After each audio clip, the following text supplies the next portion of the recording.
তো viewers, welcome to my YouTube channel care education purpose. তোমরা সবাই কেমন আছো? আশা করি ভালো আছো। আজকে আমি তোমাদের সাথে আলোচনা করতে চলেছি দ্বিতীয় পর্যায়ক্রমিক মূল্যায়ন 2025 ক্লাস 5-এর জন্য ইংলিশ সাবজেক্টের ওপর। দেখে নাও তোমাদের কি ধরনের প্রশ্ন আসতে পারে বা কেমন হতে পারে। তো চলো ভিডিওটা শুরু করা যাক। দেখো, প্রথমে তোমাদের কিন্তু সিন দিয়ে দেওয়া হবে। তো এখানে দেখো লেসন 6 থেকে যে আছে দ্য ক্লেভার মাঙ্কি, ওই সিনটা এখানে দেওয়া হয়েছে। এখান থেকেই প্রশ্নগুলো করা হয়েছে। পরের সিনটা থেকে দেখো প্রশ্ন করা হয়েছে, প্রতিটি প্রশ্নের মান 1 নম্বর করে। 1 নম্বর প্রশ্ন দেখো, where did the monkey live? বাঁদরটি কোথায় বাস করতো? প্রশ্নের উত্তর হচ্ছে the monkey lived on the bank of the river, মানে নদীর প্রান্তে যে একটি দ্বীপ ছিল সেখানে তিনি বাস করতো।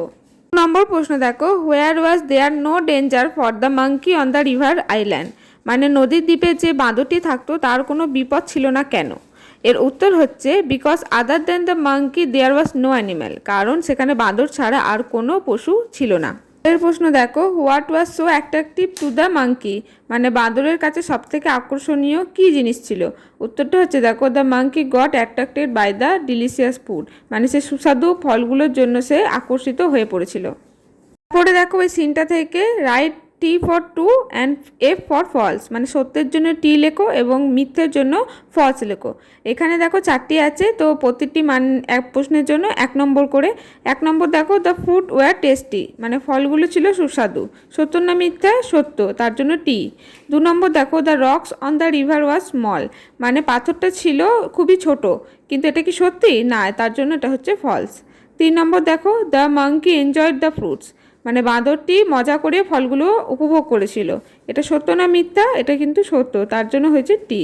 4 নম্বর দেখো the monkey goat enough company in the island, এটা হচ্ছে বাঁদরটি ওই আইল্যান্ডে তার সঙ্গী পেয়েছিল। এটা কি সত্য? কারণ মাঙ্কি ছাড়া তো ওখানে আর কোনো অ্যানিমেল ছিল না, তার জন্য এটা কিন্তু ফলস।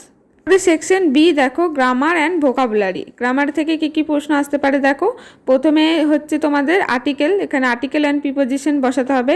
1 নম্বর আছে দেখো my mother is dash M A, এখানে কি হবে? অ্যান হবে। নম্বর দেখো father was late by dash hour, কি হবে? An hour.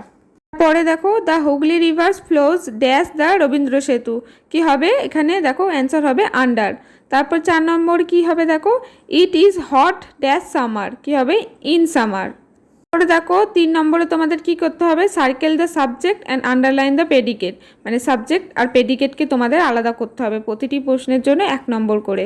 1 নম্বর কি আছে দেখো হেয়ার কামস দ্য গোলকিপার, এখানে সাবজেক্ট হচ্ছে দ্য গোলকিপার আর প্রেডিকেট হচ্ছে হেয়ার কামস। নম্বর দেখো every evening mother cooks food for us, উত্তরটা হবে দেখো মাদার হবে সাবজেক্ট আর প্রেডিকেট হবে every evening cooks food for us. তারপরে দেখো I do not know his full name, এখানে সাবজেক্ট হচ্ছে আই আর প্রেডিকেট হচ্ছে do not know his full name, এটা হচ্ছে প্রেডিকেট। তো তোমাদের দেখো মনে রাখতে হবে সাবজেক্ট মানে যে কোনো এখানে নাম, সেটা ব্যক্তি বস্তু যে কোনো কিছু হবে, সেটা হবে নাম, তাহলেই সেটা সার্কেল, আর বাকি তার সম্পর্কে যা কিছু বলা হবে সেটা হবে প্রেডিকেট। তারপর দেখো 4 নম্বর গ্রামারে তোমাদের কি করতে হবে? প্রেজেন্ট কন্টিনিউয়াস টেন্স তোমাদের যোগ করতে হবে। তো এখানে দেখো প্রতিটি প্রশ্নের জন্য 1 নম্বর, তো দেখো 3টে আছে। প্রথমে আছে দেখো আই ড্যাশ দি ব্র্যাকেটে আছে রিড এ বুক নাও, এটা প্রেজেন্ট কন্টিনিউয়াস কি হবে? I am reading a book now. They dash, মানে ব্র্যাকেটে আছে দেখো প্লে ইন দ্য ফিল্ড, এখানে হবে they are playing in the field. 3 number দেখো হি, তারপর ড্যাশ দিয়ে আছে রাইট ব্র্যাকেটে এ লেটার, উত্তর হবে he is writing a letter.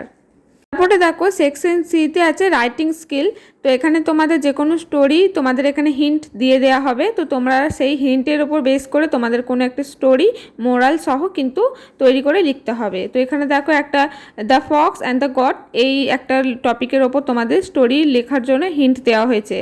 হিন্টের উপর বেস করে দেখো এখানে একটা স্টোরি মোরাল সহ দেওয়া হয়েছে, তো তোমাদের কিন্তু এখানে অন্য যে কোনো ধরনেরই দিতে পারে, তো তোমরা চেষ্টা করবে সেটার উপর বেস করে একটা স্টোরি বানানোর। তো এই হলো তোমাদের দ্বিতীয় পর্যায়মূলক 2025 ক্লাস 5-এর জন্য ইংলিশ সাবজেক্টের ওপর কীরকম প্রশ্ন আসতে পারে, তো তোমরা দেখে নিও। আজকের ভিডিওটা এই পর্যন্তই। যদি ভিডিও ভালো লাগে একটি লাইক করে চ্যানেলটি সাবস্ক্রাইব করে পাশে থেকো এরকম বিভিন্ন ধরনের টপিক পাওয়ার জন্য।